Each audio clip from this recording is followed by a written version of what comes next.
Hello, Kathy. Can you hear me? I'm here. Yep, I can hear you. Hello. It looks like we have some attendees coming in. We'll just give it, a few more seconds to let people log on and get in. Sounds good. Say hello to Allison, hello to Glenn, and hello to Greg, and also Doug.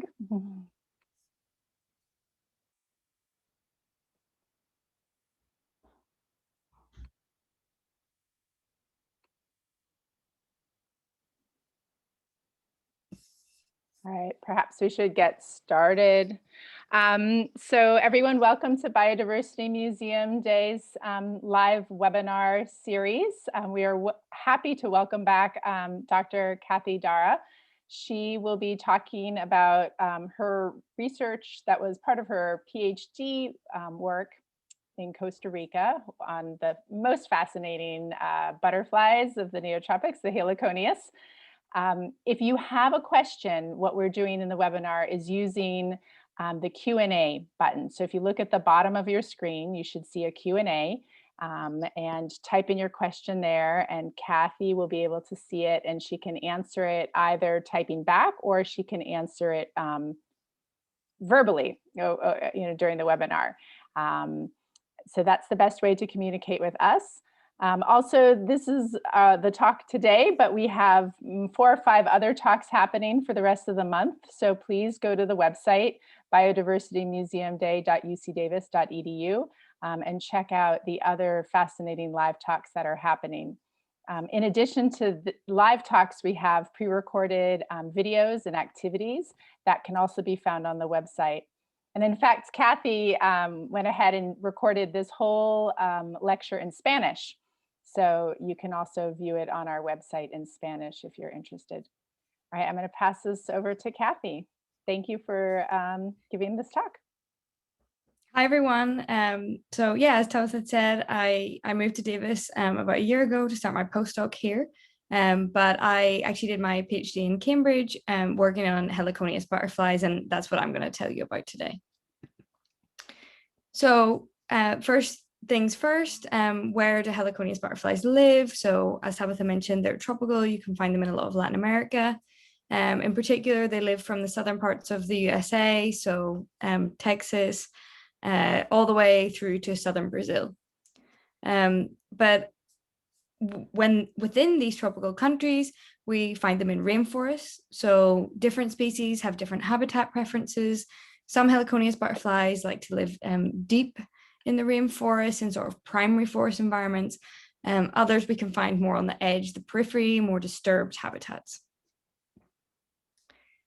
During my PhD, I had the opportunity to travel to 3 different countries where I did field work, and I'm just going to tell you a little bit about that. So firstly, I was in Colombia, then Ecuador, and finally I spent a lot of time in Panama. So in Colombia, I went with my PhD supervisor, Chris Jiggins, who you can see on the bottom left here, and he taught me a lot about how to catch butterflies. So we use these big nets, and they can be quite difficult to catch, but once you've got them, a really important thing is how you handle the butterflies. So in these photos, you can see that we are holding the butterflies by their body. And that's really important because the wings of butterflies are very delicate. And so if you touch the wings, you can remove some scales and you can damage them. After Colombia, I was able to go to Ecuador. I went there with a couple of other students, which was a really great opportunity. One of the students was doing a study on altitude, and so we got to study Heliconius in different habitats, including in the middle picture you can see sort of a wet environment. This is cloud forest, so there's ferns, moss. It's a very wet, kind of cool for the tropics environment.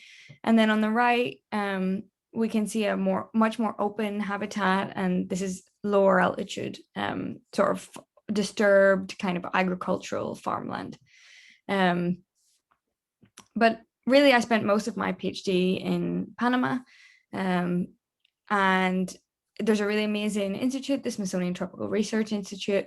You can see on the top right that we have, this is the building of the Smithsonian, and it's really amazing. So it's a massive facility that's in a small town right on the edge of in the national park. And so we have access to labs and all these amazing facilities, but we're also right on the edge of the habitat where we can find the butterflies. And it's a really international group. There's scientists from all over the world working on different topics. So it's kind of an amazing place to do PhD research. And what do we do once we catch the butterflies in the field? We can actually keep them in a greenhouse. So we put the plants and the flowers that the butterflies need in a greenhouse, and we bring the butterflies that we've caught and we release them in here. And they can live pretty happily in here, at least for a few months. And there's different ways then, once we have the butterflies in the greenhouse, how we can study them. So we can observe their behavior. I spent probably a few hours every day for my regular day-to-day activities, just observing the butterflies, making notes on their behavior and carrying out experiments. We can keep track of which butterflies are which, because as you can see in the photo, if there's like a white or yellow space on the wing, we can write a number, and then we can keep track of all the different butterflies and their who was mom and dad. Another way that we study the butterflies is through genetics. So we can sequence the DNA of the butterflies, and this tells us how different species are related to each other. So we can go out and catch lots of different species and then see how they're related. We can also understand how butterflies evolve. So we kind of have these two different approaches that I used a lot during my PhD, where we can, combine these different approaches, such as studies of behavior and studies of genetics, to really understand the evolution of these butterflies. And a fundamental aspect of their biology is the life cycle. So, the Heliconius start as an egg. A caterpillar will emerge from this egg. They're generally these sort of spiky caterpillars, which some people find can irritate their skin. The caterpillars become pupae, and from the pupae emerges the adult butterfly to start the cycle all over again. And in Heliconius, this from egg to adult is approximately 1 month. For these butterflies. And these caterpillars emerge onto the leaves on which the mothers laid the eggs, and they eat this plant on which they were laid. And what about the adults? Well, adult butterflies feed on nectar and also pollen, which they get from flowers. So nectar is a sugary liquid, which the butterflies can drink. And pollen is a solid, and the pollen is collected by the butterflies from the flowers, and they gather it up on their mandible. You can see here in this photo, they have collected the pollen, and they're able to digest the pollen. And they're actually the only butterflies that can do this. So we think that that's why they can live for 8 months, because they have this supply of amino acids. And if they were only drinking the nectar, then they would only have sugar supply. So the sort of amino acid protein supply allows them to have a longer reproductive lifespan than the average butterfly. But as I've just mentioned, the caterpillars eat leaves, and that's actually, obviously not desirable for the plants themselves. So this is, I don't know if anyone's familiar with these flowers, but these are passiflora, passion flowers. So one species is where we get passion fruit from. And they have a variety of mechanisms that they use to try and defend themselves against Heliconius butterflies. So firstly, we need to understand that butterflies look for leaves where there aren't already eggs laid. And that's because if those eggs hatched, the caterpillars can actually eat eggs that have been laid after them. So the butterfly is looking for a leaf without these yellow spots. And some plant species have evolved yellow spots on the leaves that look like eggs to be able to trick the butterflies. And you can see some examples of this on the top right. So there's sort of these like yellow splotches that look like eggs on the leaves. Another mechanism that some plants have is that they change their leaf shape. So on the bottom right here, these leaves are from the same plant, but each leaf has a slightly different shape. You can see it changes over time. This is because butterflies actually recognize the shapes of leaves, and that's how they look for the plants. And so by the plant changing its leaf shape, it confuses the butterfly, and they move on to find another plant. But in contrast to the passiflora plants, flowers actually want to attract butterflies. So if you're a leaf, you really don't want to be eaten by a caterpillar. But if you're a flower, you want the butterflies to come. And why is that? Well, that's because butterflies can pollinate flowers. So it's beneficial for them to attract them. On the right, these are some species that are pollinated by Heliconius butterflies. And you can see they're brightly colored. And they also produce a floral scent, which attracts the butterflies. But how do the butterflies even find the flowers to begin with? Well, butterflies can find flowers due to the color. So, a lot of things in the rainforest are green. And so these sort of patches of orange really stand out. And they can also smell the flowers. A really sort of surprising and exciting cool fact about these butterflies is that they follow the same route every day. So that's why sometimes they're called a postman butterfly. That's because they have a route of flowers that they've learned and they go from one flower to the next. And how do they do that? So they need to have a pretty good spatial memory to be able to remember their route, and which is unusual for butterflies. And to do this, the part of the brain which is important for memory, which is called the mushroom lobes. So that's this red part here. This is a butterfly brain, and these are the mushroom lobes. And the mushroom lobes in Heliconius butterflies are big for a butterfly. So they have a good memory and they can remember exactly their daily flower route that they go to collect their nectar and pollen every day. As well as feeding, butterflies also have to try and avoid being eaten, avoid predation. In particular, birds like the jacamar have they enjoy eating butterflies. You can see in the photo here that this jacamar in the top is eating a butterfly, not Heliconius, but so they're known predators of Heliconius. And so what do the butterflies do? Well, we kind of need to go back to this fact that the caterpillars are feeding on the passiflora plants. These plants actually contain toxins, and the caterpillars can then store these toxins in their body. And so both the caterpillars and the butterflies are toxic, and they taste bad to the birds.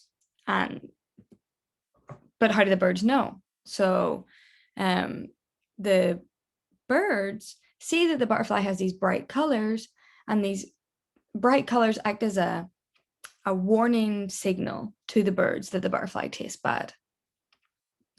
And birds are able to learn that specific colors and specific patterns taste bad. So in this example, we have a monarch, but it works similarly with Heliconius, where the bird catches the butterfly, and when it eats it, it makes it sick. And so that's what happens with the jacamars and the Heliconius. The birds eat they try them once and they realize, okay, I'm not going to try that again, because they don't want to be sick. A pretty amazing sort of area of research in Heliconius related to this fact that they're toxic, they taste bad, and birds can learn the color patterns is mimicry. So different butterfly species which look the same. So different species of butterfly have evolved the same color pattern. These two species on the right are more distantly related than chimpanzees and humans, but they have a very similar pattern. And that's because birds can quickly learn that color pattern tastes bad. And so if we imagine that every toxic butterfly species had a different color pattern, the bird would have to learn all these different color patterns, and it would end up eating more butterflies and making more mistakes. If all the butterflies that are toxic, if they share a pattern, then the bird only has to make, fewer mistakes before it learns. And so it's beneficial for the butterflies to copy the patterns so that less of them get eaten. Other butterflies can actually cheat the system. So this is a different type of mimicry. Within Heliconius, in this previous example, these species are both toxic. In this example, some of the species are not toxic. So they are copying the butterflies that do taste bad to cheat and trick the birds into thinking that they also taste bad. Because the bird has learned that color pattern tastes bad, so they're not going to risk it on this similar looking butterfly. This is an example actually from the Amazon region, and the very bottom individual is actually a moth that has copied the color pattern of a toxic butterfly. And some people that I worked with in Cambridge actually developed this Heliconius butterfly wing pattern evolver, which is a game that's been used in schools and sort of outreach. And in the game, you're a bird and you have to eat the different Heliconius butterflies, and you learn which butterflies taste bad and which don't, and that affects which you want to eat more of. And by the end, you can see how the population of butterflies has changed and how the wing patterns are evolving with time due to this selection pressure that you as the bird are imposing. Another part of the Heliconius biology is where they sleep. So interestingly, Heliconius butterflies often roost together at night. This is thought to be a defense against being eaten. So there's been some other hypotheses around this, but the only one that we really have any evidence for is that having more butterflies together provides sort of more color, more signal. And so if you're a bird that's already learned that that color pattern tastes bad and you see lots of red and yellow together, then you're more likely to leave. And the area that I actually worked the most on during my PhD is this aspect of mate choice. So how do butterflies choose their mates? Male butterflies prefer females that have the same color pattern. And so in this example, we have two different females of two different species of Heliconius. And the male will choose to mate with the female that has the same color pattern as him. There are other mechanisms involved in mate attraction, and the one that I actually worked on was pheromones. So male butterflies have pheromones and these attract females. This is kind of the opposite that people might be familiar with in moths, where females have these pheromones, that's how males find them. So this is slightly different. This is male pheromones, and they're a shorter range. So when they're already courting the female can use them as information to decide whether she wants to mate or not. And different species actually have different pheromones. So it's a form of what we call reproductive isolation, which is why butterflies don't make mistakes to mate with other species. And scientists have actually discovered some of the genes involved in making these wing patterns and also in pheromone production. And so we can then understand a bit more about the evolution and how these different species have evolved different or the same color patterns or pheromones. So I just want to say thank you to everyone for listening. Thanks to my supervisors and funding Cambridge, the Smithsonian. That's my email. So if anyone wants to note that down to ask a question, then please do. And also, there's more things happening this month for the UC Davis Biodiversity Museum Day. So please go along, check out what's going on there. And there's also a crowdfunding for outreach events in the future. So yeah, thanks. And yeah, write any questions in the Q&A and I can go through them now. Okay, so Alison asked, are the caterpillars host plant specific like monarchs? Okay, so yeah, they feed on passiflora. Different species of Heliconius actually have different levels of specificity to their hosts. So some Heliconius species are very particular and they will only feed on one or a couple of passiflora species. Others are much more generalist. So in the example, these two species here, which I worked on a lot, this is Heliconius melpomene and Heliconius sydno. And in Panama, where I worked, Heliconius melpomene, which is this red and yellow one, is very generalist. And so feeds on lots of different passiflora. You find it on different species when you go into the rainforest.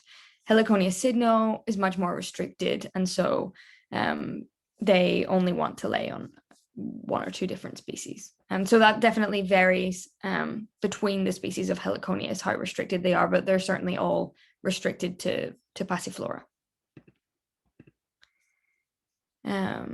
Okay. Yeah, so Greg asks, how does the male know what he looks like? Do they have mirrors? So that's a really interesting question.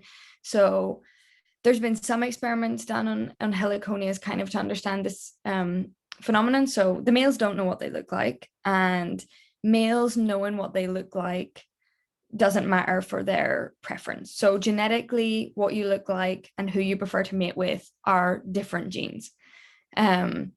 They actually did some learning experiments where they put males in like black boxes when they were pupae.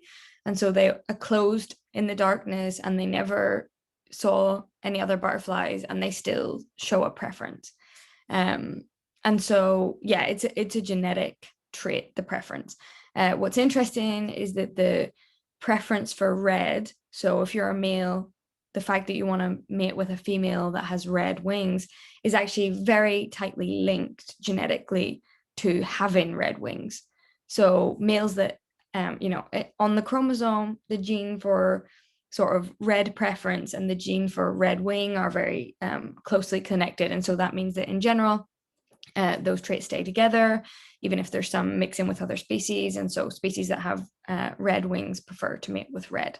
But yeah, they're genetically different. And it's, unlike the learning of the root in Heliconius, where they learn where the flowers are, the mate preference, at least as far as we know, is genetic and not a learnt trait. And Alison asks, how are Heliconias doing with climate change and habitat loss?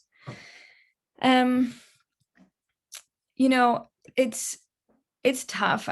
Heliconias, at least these main species that we study, are certainly not endangered. In fact, some of the species live in disturbed habitats. And so those species, they're fine because there's probably more habitat for them now than there was before. The species that maybe are rarer or that live in the deep forest or in primary habitat, it's not something that has been particularly well studied. And so I'm not really sure that we know how they're doing.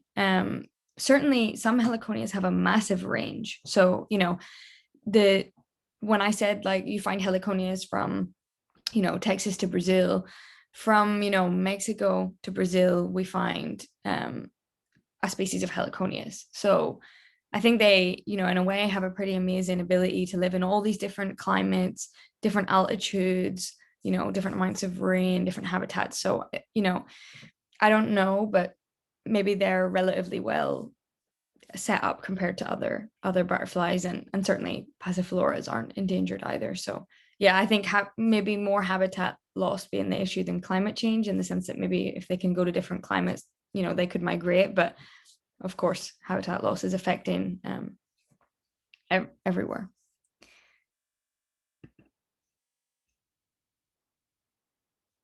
Okay, we have an anonymous question. How many species of Heliconius are there? That's a good question. Honestly, I'm not sure. It kind of changes sometimes because things get split open and put back together, but there's tens, 40, something like that. I don't want to give you the wrong answer, but yeah, there's quite a few species. Most researchers that work on Heliconias work on probably 10 species that are, easy to find, interesting biological questions. And then there's like all these species which most people have, never even seen. So I feel like, the common species, there's probably about 10 that we work on, but there's lots of different Heliconias. And when people do these big phylogenetic studies, they try and include lots of different species. So yeah, I think there's like in the 40s or 50s, something like that.